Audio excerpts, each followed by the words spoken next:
Sidang lanjutan permohonan pra-peradilan ex-Mendikbudristek Nadiem Anwar Makarim kembali digelar hari ini. Sidang digelar di ruang utama PN Jakarta Selatan pada pukul 9 pagi. Sidang lanjutan hari ini beragendakan pembuktian pemohon, yakni dari pihak Nadiem Makarim. Sebelumnya, kuasa hukum Nadiem Makarim, Dodi S. Abdul Qadir, menjelaskan pihaknya akan menghadirkan ahli hukum pidana dan membawa 186 dokumen yang merupakan hasil keputusan selama Nadiem menjabat sebagai Mendikbudristek.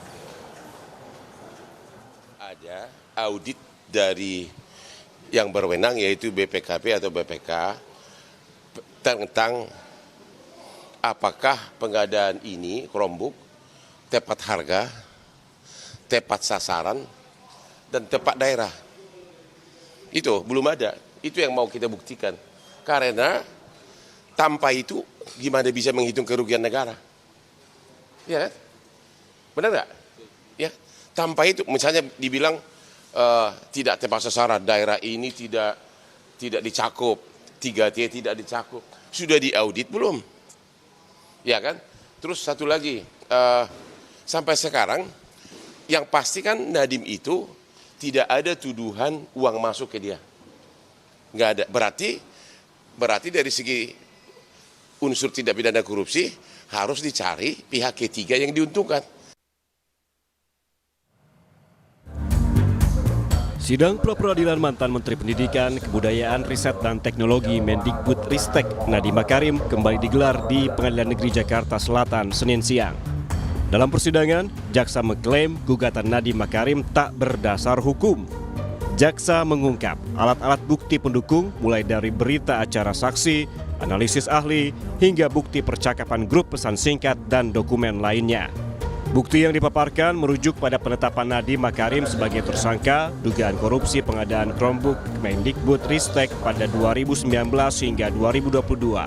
Pendidikan Jasa Agung Muda Tindak Khusus nomor Plik 67 garing F2 garing FD.2 garing 09 garing 2025 pada tanggal 4 September 2025 atas nama tersangka Nadiem Anwar Makarim adalah tidak sah dan tidak berdasar atas hukum.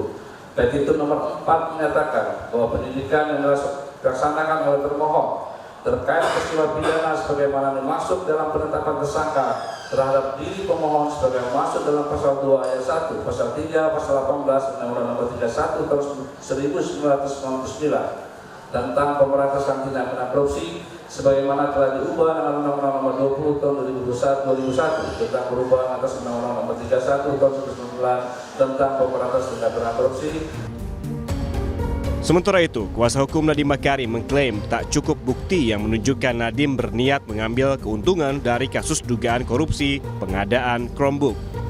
Penyidik nanti dapat menyampaikan ya dasar perbuatan apa, bukti-buktinya apa saja, ya, karena tadi sudah jelas dikatakan Nadiem tidak ada mens rea, ya, tidak pernah ada bukti mens rea, tidak pernah ada bukti Nadiem menerima uang atau benefit apapun, dan tidak pernah ada bukti bahwa Nadiem ya di dalam bukti permulaan yang menunjukkan bahwa Nadiem memang dari awal berkehendak untuk mengambil keuntungan dengan menetapkan aplikasi Chrome.